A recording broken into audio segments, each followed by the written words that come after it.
हरे कृष्णा। आज से लाखों लाखों वर्ष पूर्व भगवान का ये अद्भुत और भयानक रूप अवतरित हुआ था। भगवान के जब हम दशावतार की चर्चा करते हैं तो उसमें ये चौथे नंबर का अवतार कहलाता है भगवान का। कभी कभी हमेशा अपने भक्तों की रक्षा करने के लिए कभी जलचर के रूप में, कभी पशु के रूप में, कभी मानव के रूप में और कभी पक्षी के रूप में भगवान अवतार लेते हैं।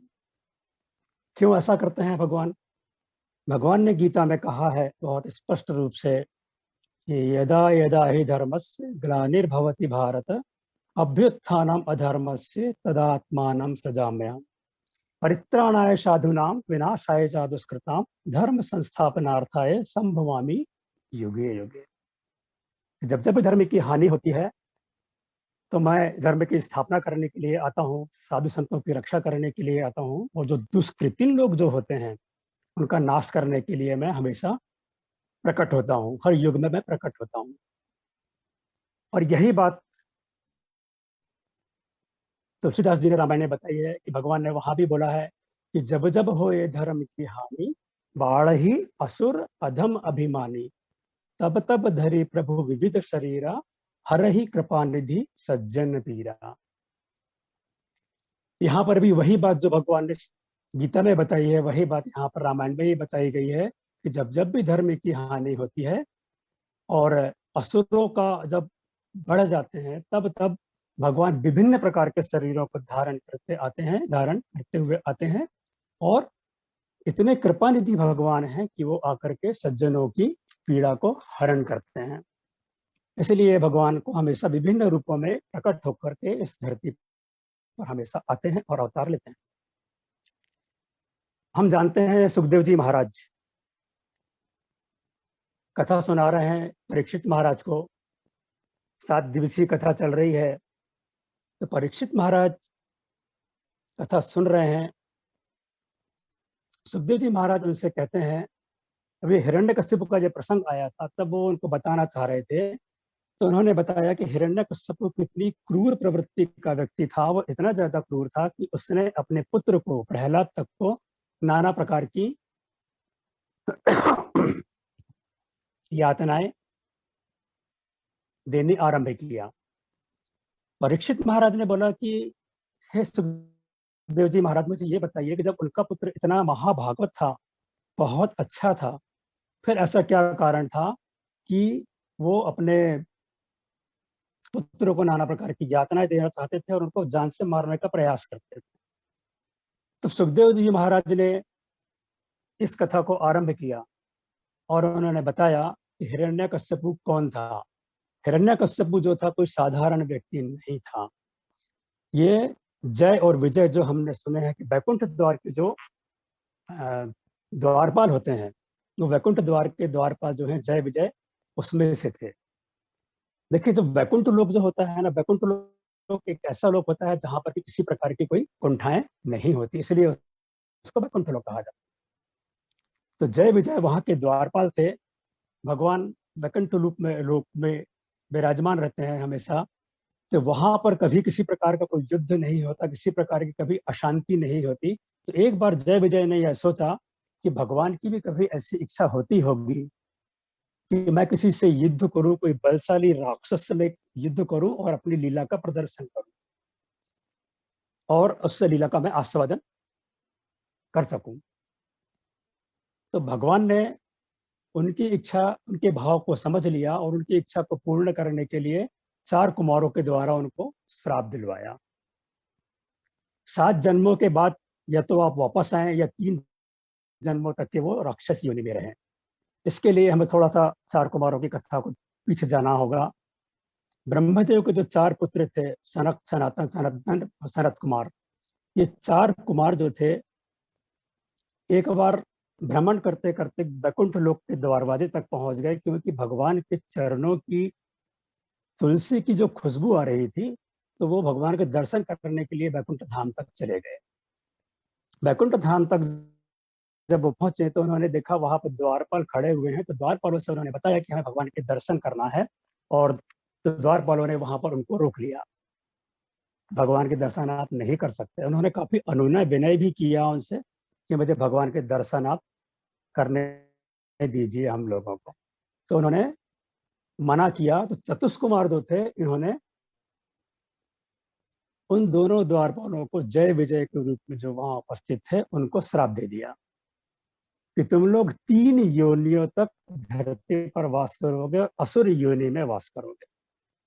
तो यही जय विजय पहले युग में हिरण्याक्ष और हिरण्यकश्यपु के रूप में असुर योनि में आए, दूसरी बार रावण और कुंभकर्ण के रूप में आए, और तीसरी बार दंतवक्र और शिशुपाल के रूप में आए, और तीनों जन्मों में उनका भगवान ने उनका वध किया। तो बात वहां की है कि जब भगवान ने सृष्टि की रचना करनी चाहिए, ब्रह्मदेव ने मनु और शत्रुपा को प्रकट किया, लेकिन उन्होंने कहा कि हे ब्रह्मदेव, इस सृष्टि की रचना तो आपने किया, लेकिन यहाँ पर पृथ्वी नहीं है। उस समय जो पृथ्वी थी वो हिरण्याक्ष नामक जो असुर है उसके कब्जे में थी। तो उस समय भगवान को वराह का रूप धारण करना पड़ा। बहुत भयानक असुर का, बहुत बड़े बड़े दांतों वाले वराह का रूप भगवान को धारण करना पड़ा, और वराह का रूप धारण करके समुद्र में जाकर के उन्होंने पृथ्वी को उठा करके समुद्र में तैरा दिया। समुद्र के ऊपर धरती पर बाहर आ गई, सतह पर। लेकिन इस बीच हिरण्याक्ष भगवान से युद्ध करने के लिए तैयार हुआ, क्योंकि वो धरती को नहीं देना चाहता। बहुत भयानक युद्ध हुआ और भगवान ने वराह स्वरूप का धारण करके हिरण्याक्ष का वध कर दिया। जब हिरण्याक्ष का वध हुआ तो उनकी जो रानियां थी और जो भी उनके परिवार के लोग थे, बहुत ज्यादा शोक संतप्त थे, बहुत ज्यादा दुखी थे, और वो उनके शरीर को अंतिम संस्कार के लिए प्रदान नहीं कर रहे थे। हिरण्यकश्यप जब वहां पहुंचा, सब शोकाकुल थे। जब हिरण्यकश्यप वहां पहुंचा और उन्होंने जाकर के परिवार के लोगों से कहा कि इनको अंतिम संस्कार करने के लिए हमको उनका शरीर प्रदान करें, उन्होंने साफ मना किया। सब बहुत ज्यादा रोए जा रहे थे। तो ऐसी स्थिति में हिरण्यकश्यप बहुत बुद्धिमान भी था, उसे दर्शन शास्त्र के बारे में बहुत ज्यादा नॉलेज था। तो उसने नाना प्रकार के दर्शन प्रस्तुत किए कि हम शरीर नहीं है, हम आत्मा है। देखिए, वो असुर योनि में है, लेकिन फिर भी इस बात को अच्छे से जानता है कि वो शरीर नहीं है, एक आत्मा है। उसने आत्मा के बारे में थोड़ा दर्शन प्रस्तुत किया कि आत्मा परिवर्तनशील होती है। जैसे ही पुराने शरीर को छोड़ करके नए शरीर में आत्मा प्रवेश करती है, पुराने वस्त्रों के अनुसार, ये समान, जैसा भगवत गीता में कहा गया है। इस तरह से नाना प्रकार के उसने दर्शन प्रस्तुत किए, और दर्शन प्रस्तुत करने के पश्चात उसने कोरारी पक्षी की एक कथा भी उनको सुनाई। और नाना प्रकार से जब उनको समझाया, उनके परिवार के सदस्यों को, तो समझाने के पश्चात उन्होंने उसके शरीर का अंतिम संस्कार करने के लिए उनको सौंप दिया। हिरण्यकशिपु ने अपने भाई हिरण्याक्ष का अंतिम संस्कार किया, लेकिन उसके मन में यह भाव बहुत तेजी से घर कर गया था कि विष्णु ने मेरे भाई की हत्या की है। तो बहुत ज्यादा द्वेष से भर गया, और बहुत ज्यादा द्वेष से भर करके उसके मन में ये भावना बहुत बलवती हो गई कि मैं क्यों ना विष्णु का से बदला लूं मैं उससे, और मैं क्यों ना ही मैं विष्णु को मार डालूं। ऐसा सोच करके, ऐसा विचार करके वो मंदराचल पर्वत पर चला गया। और मंदराचल पर्वत पर जब वो गया, तो वहां पर जाकर के उसने भयानक तप करना शुरू कर दिया। इतना भयानक तप हिरण्यकश्यप ने किया कि हम लोग उसकी कल्पना भी नहीं कर सकते। और कितना लंबा तप किया आप जानते हैं? उसने 100 दिव्य वर्षों तक तप किया, यानी कि 36,000 वर्षों तक हिरण्यकश्यप ने एक पैर, अपने दोनों पैर के अंगूठे के ऊपर, अंगूठा कितना छोटा सा होता, अंगूठे के ऊपर अपने शरीर का पूरा भार रखकर, दोनों हाथों को ऊपर रखकर, और अपनी नजर को सूर्य देव के ऊपर स्थापित करते हुए, इस तरह से उसने 36,000 वर्षों तक तप किया, और निर्जल तप किया, ना कुछ खाया ना कुछ उसने पिया। तो ये बहुत भयानक तप किया, हम उसकी कल्पना भी नहीं कर सकते। और उसने अष्ट सिद्धि प्राप्त कर ली तपस्या करते करते। उसका सारा का सारा शरीर चींटियां खा गई। उसके शरीर में केवल और केवल हड्डियों का ढांचा बचा, और उसके हड्डियों के ढांचे में ही उसके प्राण घूम रहे थे। उसने अपने प्राणों को रोक के रखा हुआ था हड्डी के ढांचे में। तो ऐसा होते होते जब चींटियां पूरे शरीर को खा गई उसके, तो एक बहुत बड़ी मिट्टी का पहाड़ जैसा बन गया, और उस मिट्टी के पहाड़ में से भयानक अग्नि प्रज्वलित होते हुए सारे लोगों को जलाने लगी। सारे लोग जब परेशान हो गए कि ये अग्नि कहाँ से आ रही है, कुछ समझ नहीं पाया उसको, और सारे लोगों के जो वासी हैं, देवता लोग भी हैं, वो जब परेशान हो गए तो ब्रह्मदेव के पास में गए। और जब ब्रह्मदेव से जाकर के उन्होंने फिर बताया कि ये अग्नि कहाँ से निकल रही है। तो इसके पहले मैं थोड़ा सा ये बताना चाहूंगा कि जो तप किया जाता है, यह तप जो होता है 3 प्रकार का होता है। पहला तप कहलाता है सत्वगुणी तप। सत्वगुणी तप वो कहलाता है जो कि भगवान की प्राप्त करने के लिए किया जाता है। दूसरा तप कहलाता है रजोगुणी तप। रजोगुणी तप वो व्यक्ति करते हैं जो गृहस्थ होते हैं, अपनी जीविकोपार्जन के लिए करते हैं, या अपनी भौतिक लालसाओं की पूर्ति के लिए करते हैं। और तीसरा प्रकार का तप कहलाता है तमोगुणी तप। तमोगुणी तप वो कहलाता है जो कि अपने शरीर को हानि पहुंचा करके दूसरे व्यक्ति को हानि पहुंचाने के उद्देश्य से किया जाए, वो तमोगुणी तप कहलाता है। तो ये जितने भी असुर हुए हैं, सारे के सारे असुर जो है तमोगुणी तप किया करते थे। अपने शरीर को हानि पहुंचाते थे और दूसरों को हानि पहुंचाने के उद्देश्य से वो ये तप किया करते थे। हम इस्कॉन के सारे वैष्णव भक्त, देखिए आज हमारे इस्कॉन के जो फाउंडर आचार्य हैं अभय चरणारविंद, भक्ति वेदांत स्वामी शिला प्रभुपाद की जय। तो उन्होंने हम लोगों के लिए इस तपस्या को कितना आसान बना दिया। हमें क्या करना है, केवल हरे कृष्ण महामंत्र का जाप करना है और 4 नियमों का पालन करना है। हरे कृष्ण कृष्ण कृष्ण हरे हरे, हरे राम राम राम हरे हरे। और 4 नियमों का पालन, मांस भक्षण नहीं करना, नशा पान नहीं करना, जुआ नहीं खेलना, और व्यभिचार नहीं करना। और इसके साथ ही चाय, कॉफी, लहसुन, प्याज, सिगरेट, बीड़ी, पान मसाला, इसका भी सेवन हमको नहीं करना चाहिए। ना हमें तप करने की जरूरत है और ना ही हमें किसी बड़े बड़े यज्ञ करने की जरूरत है।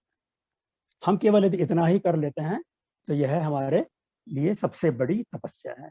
तो हमें श्रीला प्रभुपाद का आभार मानना चाहिए। तो जब ये ज्वाला सभी लोगों को जलाने लगी, सभी लोग मिलकर ब्रह्मा जी के पास गए। तो ब्रह्मा जी ने कहा ठीक है, मैं जाकर के वहां देखता हूँ कि क्या है। जब ब्रह्मा जी धरती पर आए तो उन्होंने देखा तो आसपास उन्हें कुछ समझ में नहीं आया, क्योंकि चींटियों ने एक मिट्टी का बहुत बड़ा पहाड़ बना दिया था। जो अग्नि की ज्वाला निकल रही थी, उस ज्वाला से उनको समझ में आया कि यहाँ पर हिरण्यकश्यप तप कर रहा है। तो उन्होंने अपने कमंडलू से जल लिया और उस मिट्टी के ऊपर छिड़का। उसके कारण तप शांत, वो ज्वाला जो है वो शांत हुई, और एक बहुत सुंदर शरीर वहां प्रकट हुआ, और वज्र के समान शक्तिशाली शरीर वहां पर प्रकट हो गया, जो कि हिरण्यकश्यप था। हिरण्यकश्यप ने ब्रह्मदेव को दंडवत प्रणाम किया और नाना प्रकार से उनकी स्तुति की। देखिए, हिरण्यकश्यप ने इसलिए स्तुति नहीं की कि ब्रह्मदेव से उसको प्रेम था। उसका उद्देश्य तो था कि मैं नाना प्रकार की भौतिक चीजों का वरदान मैं ब्रह्मदेव से प्राप्त कर सकूं। लोग देवताओं की भी पूजा करते हैं ना, जैसे कि कहा जाता है कि, इसलिए भगवत गीता में भी कहा गया है कि हम लोग देवताओं की पूजा भी इसीलिए करते हैं क्योंकि हमको देवताओं से प्रेम नहीं है। हम देवताओं की पूजा सिर्फ इसलिए करते हैं कि हम भौतिक लालसाओं की प्राप्ति कर सकें, अपने जीवन को अच्छे से अच्छा बना सकें। इसीलिए गीता में भी कहा गया है श्लोक, कामास्तैते हृत ज्ञाना प्रपद्यन्ते अन्य देवता तम तम नियममास्थाय प्रकृत्या नियता स्वया। इसका भी सीधा सा वो अनुवाद है जो बताया गया है भगवत गीता में, कि जिसकी बुद्धि भौतिक इच्छाओं के द्वारा मारी गई है वह देवताओं की शरण में जाता और अपने स्वभाव के अनुसार पूजा के विशेष विधि विधानों का पालन करते हैं। बहरहाल हम वापस कथा पर आते हैं। ब्रह्मदेव ने हिरण्यकशिपु से कहा कि तुम्हारे इस कठोर तप से मैं बहुत प्रसन्न हूं और तुम वरदान मांग सकते हो, तुम्हें क्या चाहिए बोलो। हिरण्यकशिपु का तो एक ही उद्देश्य था, उसने कहा ब्रह्मदेव मुझे अमर करो। ब्रह्मदेव हंसने लगे। ब्रह्मदेव ने कहा कि भाई अमर तो मैं भी नहीं हूं, मैं तुम्हें कैसे अमरता का वरदान दे सकता हूँ, मेरी भी एक निश्चित आयु है, भले ही मेरी आयु बहुत ज्यादा है लेकिन अमर तो मैं भी नहीं, कुछ और वरदान मांग लो।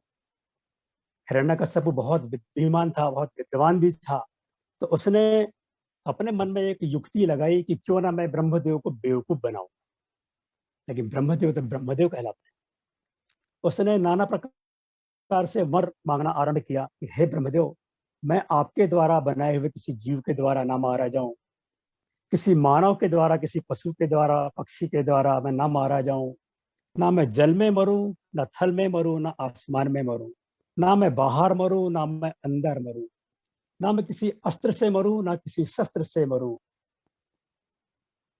ना मैं दिन में मरूं, ना रात में मरूं। इस तरह से उसने नाना सारी प्रकार की जितनी भी योनियां थी सारी चीजों को उसने गिन करके अपना दिमाग से, अपनी बुद्धि से जो वो मांग सकता था, उसे सभी चीजें मांग लिया। ब्रह्मदेव ने कहा तथास्तु, और ब्रह्मदेव ने जो बोल दिया वो तो होना ही था। और ऐसा करके ब्रह्मदेव अंतर्ध्यान हो गए और हिरण्यकश्यपु अमर तो नहीं हुआ लेकिन लगभग अमरता के नजदीक पहुंच गया। और ऐसा करने के बाद में जब वो अमरता के नजदीक पहुंच गया, बहुत स्ट्रांग हो गया, तो चारों तरफ उसने आतंक मचाना शुरू कर दिया, अत्याचार शुरू कर दिया, मार काट शुरू कर दिया। नंदन कानन और इंद्रासन के ऊपर भी उसने अपना कब्जा कर लिया। यहाँ तक कि जितने भी लोग यज्ञ कर रहे थे सारी यज्ञशालाओं को ध्वस्त कर दिया, ऋषि मुनियों को मार डाला, ब्रह्म हत्या करना शुरू कर दिया और प्रकृति के सारे नियमों को उसने बदल डाला। प्रकृति के नियमों को कैसे बदल डाला, उसकी परिभाषा थी कि जो व्यक्ति जितना बड़ा पाप करेगा उसको वो स्वर्ग लोक भेजता था, और जो व्यक्ति जितना अच्छा होता था, धर्मवान होता था, उसको वो नरक में भेजता था।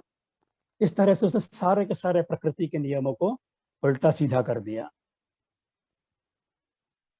अब सारे देवी देवता जो थे बहुत दुखी हुए और ब्रह्मा जी के पास में गए कि ब्रह्मादेव हमें इस परेशानी से आप बचाइए। ब्रह्मा जी ने कहा कि देखिए, ये वरदान तो मेरे द्वारा दिया हुआ है, मैं तो कुछ कर नहीं सकता। मैं वरदान दे तो सकता हूँ लेकिन उसका उपाय नहीं बता सकता। तो चलो एक काम करते हैं, अपन श्री हरि के चरणों में चलते हैं, उनसे जाकर के हम प्रार्थना करते हैं।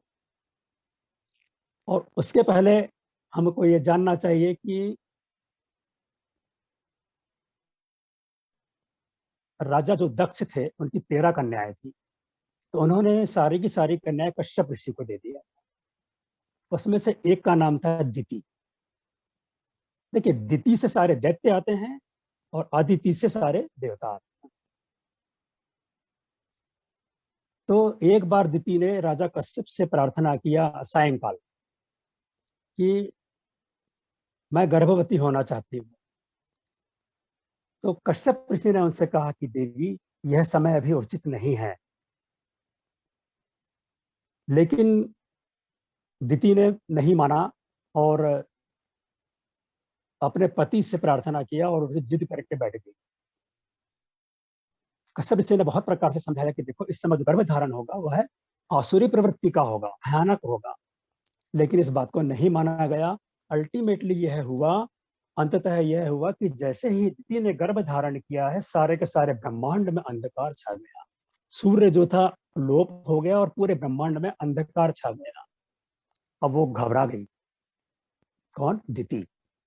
दिति घबरा गई, अपने पति की गंभीरता से सोचा कि जो उसके पति ने जो बात किया वो कितनी सही थी, लेकिन अब तो जो होना था वो हो चुका था।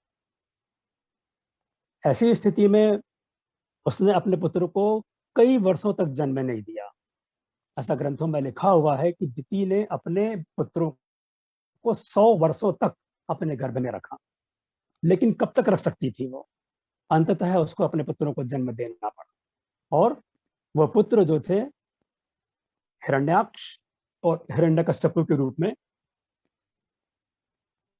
प्रकट हुए, पैदा हुए। तो ये तो द्वितीय वाली कथा हुई। तो जब भगवान ने ब्रह्मदेव को, सारे देवी देवताओं को यह आश्वासन दिया कि ठीक है, उचित समय आने पर मैं प्रकट होऊंगा और हिरण्यकश्यप का मैं वध करूंगा। जब भी मेरे प्रिय भक्त का वो परेशान करेगा, उसको अत्याचार करेगा, मैं जरूर प्रकट होऊंगा। हिरण्यकश्यप के 2 पुत्र थे, उसमें छोटे वाले पुत्र का नाम था प्रहलाद, जो कि मात्र इस समय 5 वर्ष के थे। सभी जगह का गुरुकुल होता है, स्कूल होते हैं, यूनिवर्सिटी होती है, विश्वविद्यालय होते हैं। असुरों का भी एक गुरुकुल था, जिसके संचालक जो थे असुरों के गुरु शुक्राचार्य थे। और शुक्राचार्य के जो 2 पुत्र थे, संड और अमर, ये दोनों पुत्र उसके प्रोफेसर थे, फैकल्टी मेंबर थे, जो कि गुरुकुल को चलाया करते। तो हिरण्यकश्यप ने अपने पुत्र को, संड और अमर को सौंप दिया कि मेरे पुत्रों को अच्छी से अच्छी आसुरी शिक्षा प्रदान करें। शिक्षा आरंभ हुई। प्रहलाद महाराज तो गर्भ से ही भगवान की भक्ति सिखा रहे थे, क्योंकि हमारे पास समय कम है, बहुत डिटेल में चर्चा नहीं करेंगे। तो अपनी माता के गर्भ में ही जब नारद मुनि ने उनको पूरा भागवतम बता दिया था, तो बहुत विद्वान थे। शिक्षा आरंभ हुई, काफी कुछ उन्होंने बहुत कम समय में बहुत ज्यादा कुछ सीख लिया। और सीखने के पश्चात जब सेमेस्टर खत्म हुआ, तो उन्होंने कहा कि अब तुम्हारी छुट्टी है, तुम कुछ दिन जाके घर में रह सकते हो। तो प्रहलाद महाराज अपने महल में आए, पिताजी के पास में आए। पिताजी ने प्रेम से उसको गोद में उठाया और गोद में उठा करके उससे पूछा, बेटा तुमने गुरुकुल में क्या सीखा? प्रहलाद महाराज तो भक्त, पैदा ही भक्त हुए थे। तो उन्होंने कहा कि पिताश्री, जो व्यक्ति आध्यात्मिक नहीं है वह अंधेरे कुएं में गिर जाएगा। और इस तरह से बोल करके उसने ये भर बोला कि पिताश्री, हमें भगवान की शरण में जाना चाहिए। इस तरह से उसने अपने पिताजी को लेक्चर देना शुरू किया थोड़ा सा। लेकिन पिता तो आसुरी प्रवृत्ति के थे, उन्होंने बिल्कुल इस बात को वो किया और बहुत ज्यादा क्रोध में आ गए। और उन्होंने कहा कि निश्चित रूप से किसी वैष्णव की ये चाल है, ये किसी वैष्णव की चाल है। किसी वैष्णव ने मेरे पुत्र को भड़का दिया है, इसलिए वो भक्ति की बातें करता है, आसुरी प्रवृत्ति की बातें नहीं करता है। तो कहीं ऐसा तो नहीं कि कोई इस्कॉन का ही वैष्णव था। देखिए, हम जानते हैं कि हमारे इस्कॉन का प्रत्येक वैष्णव भक्त जो होता है, जहां कहीं भी जाता है प्रचार की ही बातें करता है। तारे देखो जा रे कहो कृष्ण उपदेश। प्रत्येक कृष्ण वैष्णव भक्त जो होता है वो यही बोलता है कि भगवान की चर्चा कीजिए, हरि नाम का जाप कीजिए। तो वहां पर भी कुछ ऐसा ही हुआ। और इस तरह से हिरण्यकश्यप ने उसको पुनः बोला कि तुम गुरुकुल में लेके जाओ, उसको अच्छी से अच्छी शिक्षा फिर से प्रदान करो, आसुरी शिक्षा प्रदान करो। तो पुनः वो गुरुकुल में लेकर आए और उसको समझाया नाना प्रकार से कि देखो बेटा, तुम्हारे पिता बहुत बड़े असुर हैं, सारे ब्रह्मांड का नियंता है, सब कुछ अच्छे से जानते हैं, तुमको उनकी बात को मानना चाहिए और हमारी द्वारा जो विद्या सिखाई जा रही है उस विद्या को तुमको ग्रहण करना चाहिए। इस तरह से कुछ महीने तक के उन्होंने शिक्षा दिया। और शिक्षा देने के पश्चात फिर जब छुट्टियां लगी गुरुकुल की, तो उनको फिर पिता के पास में गए। हिरण्यकश्यप ने पुनः उसमें गोद में उठाया, बालक तो छोटा था ही, 5 साढ़े 5 साल का।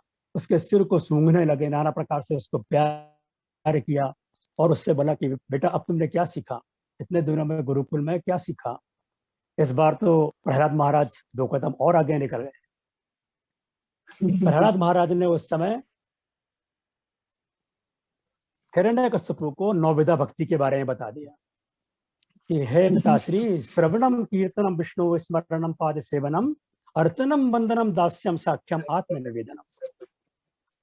इस 9 प्रकार की भक्ति में से कोई एक प्रकार की भक्ति भी यदि कोई भगवान की कर लेता है, तो वह श्री हरि के चरणों में जाकर के अपने जीवन को सार्थक कर देता है। इतना उसका बोलना था और उसका सुनना था, उसने उठा करके अपनी गोद से प्रहलाद महाराज को जमीन पर पटक दिया और षंड और अमरको को बोलने लगा कि मैं तो उसको एक अच्छा अभक्त बनाना चाहता था, एक अच्छा बड़ा असुर बनाना चाहता था, लेकिन ये तो भक्ति की बातें करता है और मेरा जो दुश्मन है हरि, मेरा जो शत्रु है हरि, उसकी बातों को सीख रहा है और ये निश्चित रूप से मेरे वंश का नाशक है, ये कुल द्रोही है और ये मेरे भाई का हत्यारा है। हिरण्याक्ष का वध भगवान ने किया था और ये भगवान का भक्त है, इसलिए ये मेरे भाई का हत्यारा है। और जब कोई शरीर का अंग यदि खराब हो जाए तो काट के फेंक देना चाहिए। तो ऐसा बोल करके देखिए कितने घोर आश्चर्य की बात है कि यदि कोई बेटा शराबी हो, जुआरी हो, बदमाश हो, गुंडा हो, मवाली हो, तो और बात है, उसका त्याग किया जा सकता है, उसको मारा जा सकता है। लेकिन जहां प्रहलाद जैसा महाभागवत व्यक्ति हो, वहां पर ऐसी बातें की जा रही है, कितने आश्चर्य की बात। इसके पश्चात में प्रहलाद महाराज को नाना प्रकार से प्रताड़ना देना शुरू कर दिया गया। ऊंचे पहाड़ से उसको गिराया गया कि उसको मार डाला जाए, जहरीले सांपों से उसको डसवाया गया कि वो मर जाए, शस्त्र छेदन से उसको मारने का प्रयास किया गया, उबलते तेल के कढ़ाव में उसको डाला गया, पागल हाथी के पैरों के नीचे उसको कुचलवाया गया, तंत्र विद्या से उसके ऊपर मोहरी जादू किया गया और यहाँ तक कि जब कुछ भी काम नहीं आया तो अपनी बहन होलिका से उसको जलवाया गया। परिणाम आप सभी जानते हैं, होलिका जल के राख हो गई। प्रहलाद महाराज ओम नमो भगवते वासुदेवाय का जाप करते हुए बाहर आए। उसका बाल भी बांका नहीं हुआ। क्यों?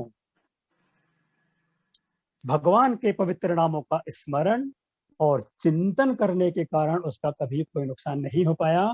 भगवान उसकी हमेशा हमेशा उसकी रक्षा करते रहे। भगवान ने गीता में भी कहा है कि नामा भक्तया प्रणश्यति। हे अर्जुन, निडर होकर घोषणा कर दो कि मेरे भक्त का कभी विनाश नहीं होता। भक्ति इतनी स्ट्रांग होती है कि भक्त का कभी विनाश नहीं होता। इतना सब हो जाने के बाद, सारे प्रयास कर लेने के बाद, हिरण्यकश्यप जो था बहुत डिप्रेशन में आ गया। उसने कहा कि जो जो भी प्रयास करने चाहिए मैंने सारे प्रयास करके देख लिए, लेकिन प्रहलाद को मारने में मैं सक्षम नहीं रह पाया, सक्षम नहीं हो पाया। बस सारे ब्रह्मांड को मैंने वश में किया, इंद्र जैसे देवताओं को मैंने वश में कर लिया, सब मेरे दास बन गए, लेकिन एक पुत्र को मैं वश में नहीं कर पाया, वो भी मात्र 5 साल की आयु का। इतने छोटे बच्चे को भी मैं वश में नहीं कर पाया। तो बहुत जब वो डिप्रेशन में आ गया तो षंड और अमर्क जो थे उन्होंने बोला कि हे राजन, आप दुखी मत हो, अभी बालक छोटा है, हम प्रयास करेंगे उसको कि वो अच्छी अच्छी शिक्षाएं ग्रहण करे और आपकी सेवा करे, भविष्य में आकर के हमें एक मौका और प्रदान। ऐसा बोल करके षंड अमर्क पुनः उस बालक को अपने गुरुकुल में लेकर के आए। जब गुरुकुल में आए तो इतने समय तक के, जब 2-3 सेमेस्टर निकल चुके, तो गुरुकुल में जब वो आए तो प्रहलाद महाराज के साथ जो अन्य असुर दोस्त थे, उनके बच्चे जो थे, वो सब प्रहलाद महाराज से बहुत प्रभावित और प्रहलाद महाराज की बातों को मानते थे। तो एक बार उन लोगों ने पूछा भी कि प्रहलाद महाराज से कि प्रहलाद, तुम ये भगवान की भक्ति की बातें कहाँ से सीख कर आए हो? तो उसने कहा गर्भ से सीख कर आया हूँ, माँ के गर्भ से सीख कर आया हूँ। फिर उन्होंने कुछ कथा बताई, उसकी चर्चा भी हम लोग यहाँ नहीं करेंगे समय के अभाव के कारण। तो कुछ समय फिर ऐसा लगा षंड और अमर्क को कि यह बालक जो है अब थोड़ी सी बहुत गंभीरता से शिक्षा ले रहा है और शायद हमारा मकसद पूरा हो रहा है। तो कुछ समय के लिए वो अपनी क्लास को छोड़ करके अपने घर चले गए। प्रहलाद महाराज ने बहुत अच्छा मौके का फायदा उठाया और उन्होंने देखा कि षंड और अमर्क यहाँ से चले गए हैं, तो उन्होंने अपने सारे बालकों को इकट्ठा किया और वहां पर हरि नाम का संकीर्तन करने लगे और भगवत चर्चा वहां पे आरंभ कर दिए। नारायण नारायण का उद्घोष करने लगे, ओम नमो भगवते वासुदेवाय का जाप करने लगे और भगवान के नामों पर नाना प्रकार का चिंतन कर बातें करने लगे।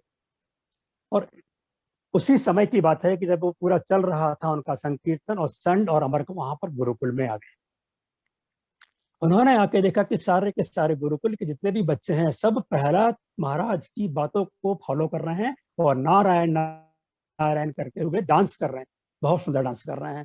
तो उन्होंने तो सर पीट लिया अपना, और सर पीटने के बाद उन्होंने कहा आज तो एक प्रहलाद था, आज तो पूरे का पूरा गुरुकुल प्रहलाद में कन्वर्ट हो गया।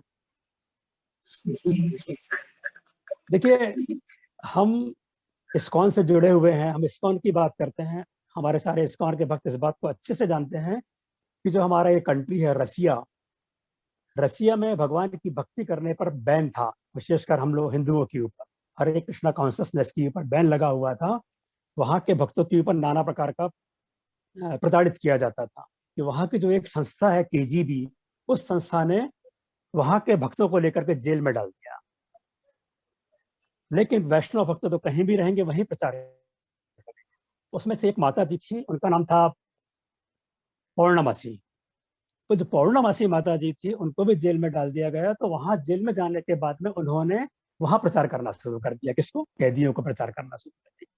तो ये एक वैष्णव भक्त का गुण होता है कि वो जहां भी जाता है भगवान की चर्चा ही करता है। और आज उसी रसिया में लाखों लाखों भक्त हैं। हरि बोल। बहरहाल अब आगे चलते हैं। तो गुरुकुल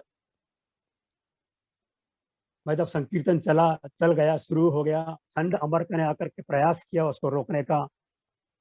तो फिर उन्होंने समझाया किसको? प्रहलाद महाराज को। प्रहलाद महाराज अब तो भक्ति की पराकाष्ठा पे थे। तो उन्होंने कहा कि सारे प्रयास हमारे समझाने के खत्म हो चुके हैं, अब हम क्यों ना महाराज के ही पास चलें। और महाराज के पास जाकर के उन्होंने प्रहलाद महाराज के बारे में बोला कि हे राजन, आपके पुत्र प्रहलाद महाराज ने या राजकुमार ने भक्ति तो छोड़ी नहीं, बल्कि अन्य सारे गुरुकुल के लड़कों को भक्त बना दिया, और इसने हमारे सारे गुरुकुल का वातावरण को प्रदूषित कर दिया। इस तरह से उन्होंने बोला। तो उस समय हिरण्यकश्यप की सारी क्रोध की सीमाएं पार कर गए वो। और उन्होंने उससे बोला, इस सारा का सारा ब्रह्मांड मेरे से थर्राता है, मुझसे डरता है, कांपता है, सारे देवता मुझसे कांपते हैं, लेकिन मेरा पुत्र है जो कि मुझसे बिल्कुल नहीं डरता। तो वो अपने सिंहासन से उतरे और आकर के उन्होंने प्रहलाद महाराज का हाथ पकड़ लिया, उसको जोर से झकझोर दिया और झकझोर करके बोला कि मेरा सामना कोई नहीं कर सकता, सारे ब्रह्मांड में मेरे सामने कोई खड़ा नहीं हो सकता, लेकिन तेरे पास में इतनी शक्ति, मेरा सामना करने की शक्ति कहाँ से आती? बहुत प्रेम से प्रहलाद महाराज ने कहा कि मेरे पास शक्ति वहीं से आती है पिताश्री, जहां से आपके पास आती है। तो इस तरह से जब उन्होंने बोला, तो बोले जनरेटर तो हमारा एक ही है, वही जनरेटर से आपको ऊर्जा प्राप्त होती है, उसी जनरेटर से मुझे भी ऊर्जा प्राप्त होती है। और हे पिताश्री, मेरे हरि, मेरे ठाकुर जी तो कण कण में व्याप्त हैं। ऐसी कोई जगह नहीं है जहां पर कि मेरे भगवान श्री हरि व्याप्त नहीं है। तो वो हर बात से हिरण्यकश्यप को इतना ज्यादा इरिटेट कर रहा था, बहुत ज्यादा इरिटेट कर रहा था, और वो बार बार क्रोध में आते जा रहे थे। तो क्रोध में आकर के उन्होंने कहा, जो महल के पास में ही ये खंबा था, क्या बोले तेरा प्रभु इस खंबे में भी है? महाराज ने कहा, जी पिताश्री, मेरे श्री हरि, मेरे विष्णु, मेरे भगवान इस खंबे में भी विराजमान। ऐसा उसका बोलना था। तो देखिए, भगवान को अपने भक्त की लाज रखने के लिए किस किस रूप में आना पड़ता है और कहाँ कहाँ से प्रकट होना पड़ता है। कितने दयालु है भगवान। इस तरह से उसने तलवार निकाला। हिरण्यकश्यप ने तलवार निकालने के पश्चात पहले प्रहलाद की पर प्रहार करने का प्रयास किया कि तेरे कारण ही सारा उपद्रव हो रहा है, तो तुझे ही मार देता हूँ। फिर उसने एक क्षण रुका और उसने कहा कि तुझसे तो मैं बाद में निपट लूंगा, मैं पहले तेरे विष्णु को ही मार लूंगा। और ऐसा कह करके उसने बहुत जोर से अपने तलवार से उस खंबे पर प्रहार किया। खंबा, उसके प्रहार से खंबा वहां टूट गया, और खंबे पर जो भगवान विष्णु वहां जो थे, भगवान तो हर जगह घट घट व्यासी भगवान है, नरसिंह भगवान वहां पर प्रकट हो गए। आधा नर और आधा सिंह के रूप में भगवान नरसिंह वहां प्रकट हो गए। बोले विघ्न विनाशक, सर्व विघ्न विनाशक नरसिंह भगवान की जय। हम 2 मिनट की स्तुति करेंगे। अगर आप लोगों को आती है तो आप भी उसमें साथ में बोलिएगा, नहीं तो सुनिएगा। जय नरसिंह श्री नरसिंह, जय जय जय श्री नरसिंह। उग्रं वीरं महाविष्णुं ज्वलन्तं सर्वतोमुखं नरसिंहं भीषणं भद्रं मृत्युर्मृत्युं नमाम्यहम्। जय नरसिंह श्री नरसिंह, जय जय जय श्री नरसिंह। प्रहलादीश जय पद्मामुख पद्माभृंगामी। बोले सर्व विघ्न विनाशक नरसिंह देव भगवान की जय। भक्त शिरोमणि प्रहलाद महाराज की जय। शिला प्रभुपाद की जय। भगवान नरसिंह देव प्रकट हो गए। घोर गर्जना करते हुए भगवान नरसिंह प्रकट हो गए, क्योंकि उनका मुख सिंह का था। भयानक जोरों से उन्होंने गर्जना की, और उनकी गर्जना से तीनों के तीनों लोग थर्रा उठे। इतनी भयानक ये गर्जना थी कि जो उसके महल के जो पत्थर लगे हुए थे वो भर भर करके गिरने लगे। और उनकी गर्जना से जो असुरों की दैत्यपति जो गर्भवती थी, उनके गर्भ गिर गए।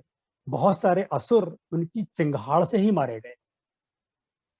इस तरह से सारे लोग थर्रा उठे और लोग हाहाकार मच गए। भगवान का यह स्वरूप देख करके सारे के सारे लोग चौंक गए, यहाँ तक कि ब्रह्मदेव भी वहां पर थे। ब्रह्मदेव ने सोचा कि भगवान का ऐसा स्वरूप तो मैंने कभी देखा नहीं, और 84 लाख योनियों में से मैं किसी भी, मेरे द्वारा ऐसे किसी जीव की रचना मैंने नहीं किया। यह आखिर ऐसा कौन सा जीव है, मैं पहचान नहीं पा रहा हूँ। स्वयं ब्रह्मा जी भी इस चीज को देख करके सोच में पड़ गए, मोहित हो गए। भगवान नरसिंह देव की जो आंखें थी तप्त कांचन सोने के समान चमक रही थी, मेल्टन गोल्ड। उनके समान बड़ी बड़ी भयानक आंखें थी और गोल्ड के समान आंखें चमक रही थी। उनके बाल जो थे चारों दिशाओं में फैले हुए थे, चारों दिशाओं में बाल उनके फैले हुए थे, बड़े बड़े उनके नाखून थे, और विशाल और बहुत विराट स्वरूप नरसिंह भगवान का था। हमारे आचार्यों ने बताया है कि भगवान नरसिंह देव की जो हाइट थी, लगभग 27 से 29 फीट ऊंचे नरसिंह भगवान थे। हम कल्पना भी नहीं कर सकते। नॉर्मल एक घर का जो छत होता है 11 फीट का होता है, तो लगभग 3 गुना, 2.5 गुना 3 गुना ऊंचे नरसिंह भगवान थे, बहुत विशाल थे। अब नरसिंह भगवान जैसे प्रकट हुए तो हिरण्यकशिपु तो देख के घबरा गया। बोला मैं युद्ध तो करूंगा, लेकिन आंखें बंद कर लिया। कुछ क्षण के लिए उसने आंखें बंद कर लिया कि ऐसा स्वरूप का प्राणी मैंने पूरे ब्रह्मांड में नहीं देखा कि ये कौन है, और जो मुझसे युद्ध करने के लिए लालायित है। ऐसा सोच करके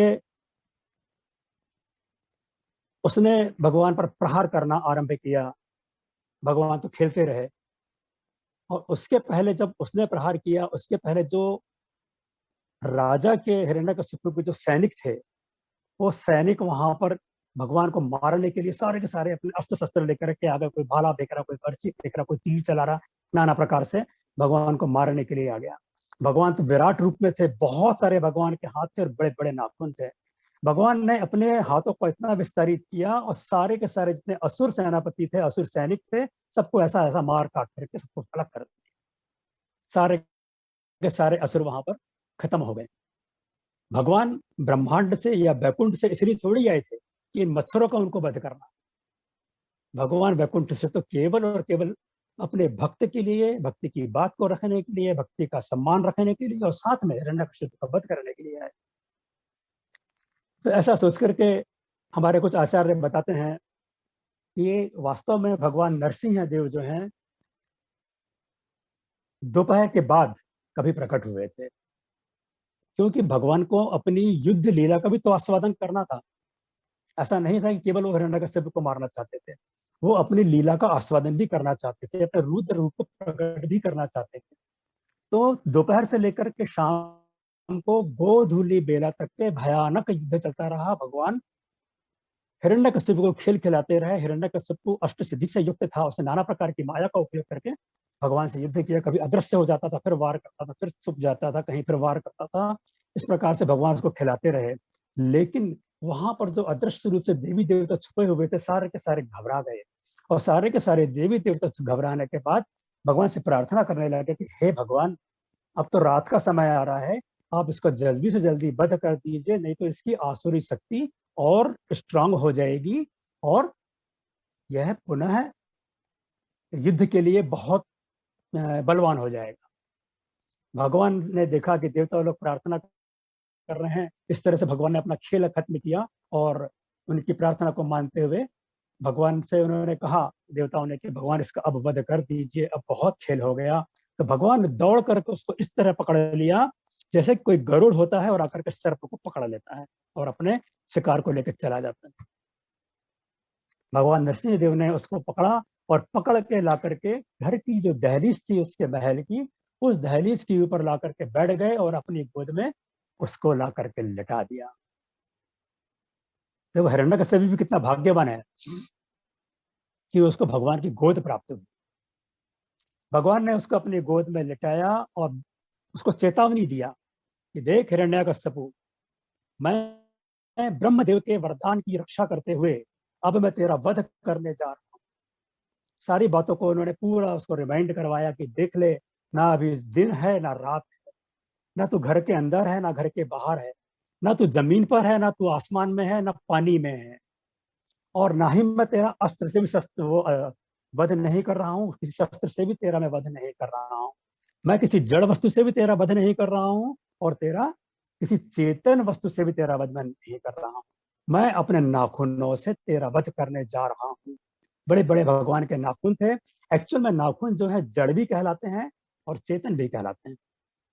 चेतन इसलिए कहलाते हैं हमारे नाखून क्योंकि नाखून हमारे हमेशा बढ़ते जाते हैं, और जड़ इसलिए कहलाते हैं हमारे नाखून क्योंकि जब हम उनको काटते हैं तो उसमें कभी दर्द नहीं होता। तो भगवान ने कहा कि देख, मैं ब्रह्मा जी के वरदान की रक्षा करते हुए अब मैं तेरा वध करने जा रहा हूँ। और ऐसा बोल करके भगवान ने उसकी छाती को पूरा विदीर्ण कर डाला, दोनों हाथों से गहरे नाखून उसके पेट में गपाए, गड़ाने के पश्चात पूरे पेट को चीर के दो टुकड़ दिया। और सबसे पहले भगवान ने उसके हृदय को उठा करके दूर फेंक दिया। हृदय का ट्रांसप्लांट जैसा होता है ना, हार्ट ट्रांसप्लांट, तो ट्रांसप्लांट तो नहीं किया, उन्होंने उसके हृदय को उठा करके ही अलग कर दिया। और उसके शरीर जब पेट को फाड़ा तो उसके पेट की अतड़ियों को फाड़ करके भगवान ने उसकी माला बना करके अपने गले में पहन लिया। आप कल्पना कीजिए उस क्षण की, उसको विजुअलाइज कीजिए कि किस तरह से भगवान ने उस हिरण्यकश्यप का वध किया होगा। कितना हृदय विदारक दृश्य रहा होगा। जिसने भी इस दृश्य के दर्शन किए होंगे वो तो निश्चित रूप से घबरा गया होगा। इस तरह से हिरण्यकश्यप का भगवान ने वध किया। सारे देवी देवता जब वहां छुपे हुए थे सारे प्रकट हो गए, जो कि हिरण्यकश्यप के डर से डरे हुए थे, सारे प्रकट रूप में वहां आ गए, पुष्प की वर्षा हुई और भगवान की सब जय जयकार करने लगे।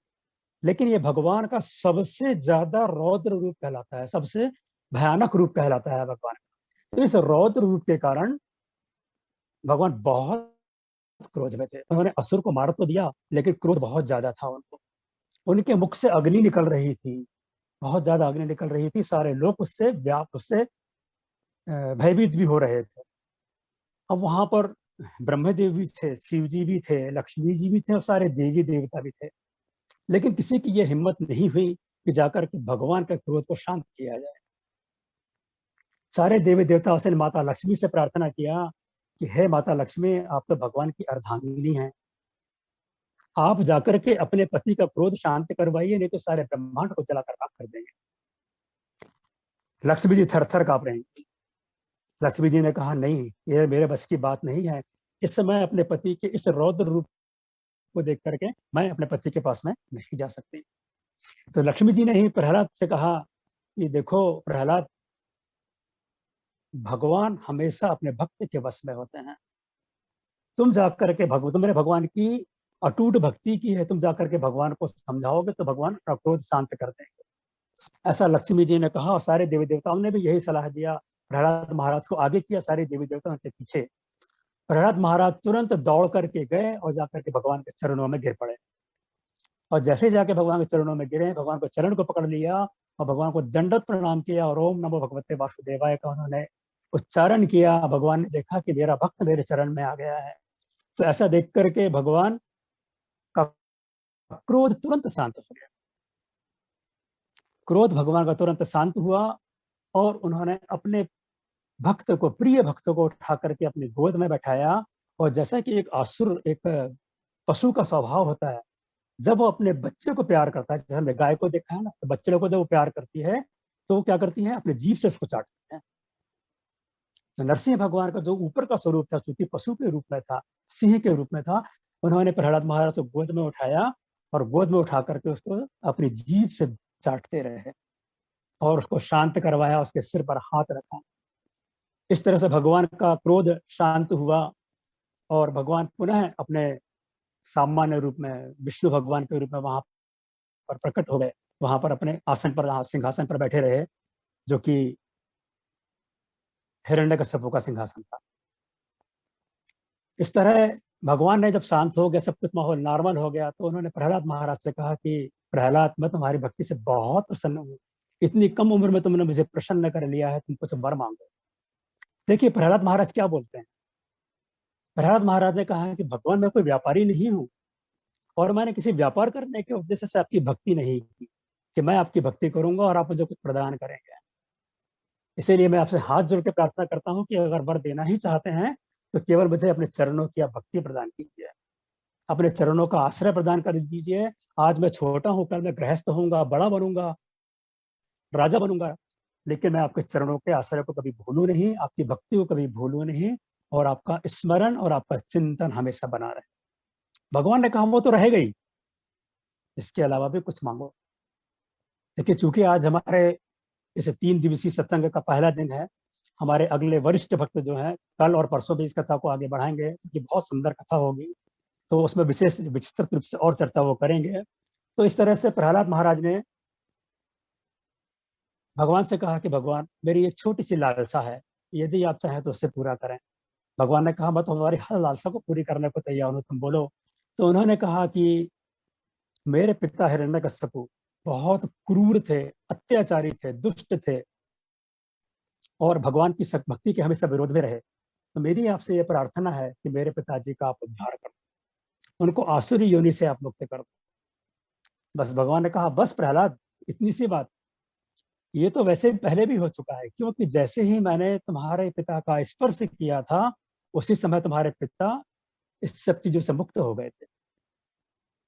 ये तो बहुत छोटी सी बात तुमने मुझसे मांगी है, और यहाँ तक कि अब मैं तुमसे बहुत प्रसन्न हूँ और मैं तुम्हें अपने प्रसन्न होकर के मैं तुमको ये वरदान देता हूँ कि तुम्हारी 21 पीढ़ियों का उद्धार मैं करता हूँ। देखिए कृष्ण भक्ति में कहा जाता है, हमारे इस्कॉन में भी हमारे वरिष्ठ भक्त हमेशा हमें ये बताते हैं कि यदि कोई परिवार में एक भी कृष्ण भक्ति यदि हो जाता है तो उसके परिवार का उद्धार।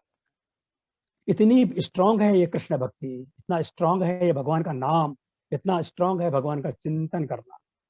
तो ये इस तरह से भगवान ने उसको वरदान दिया और वरदान के स्वरूप उसको प्रदान किया कि तुमको हम सुतल है, सुतल लोक का मैं तुमको राज्य प्रदान करता हूँ।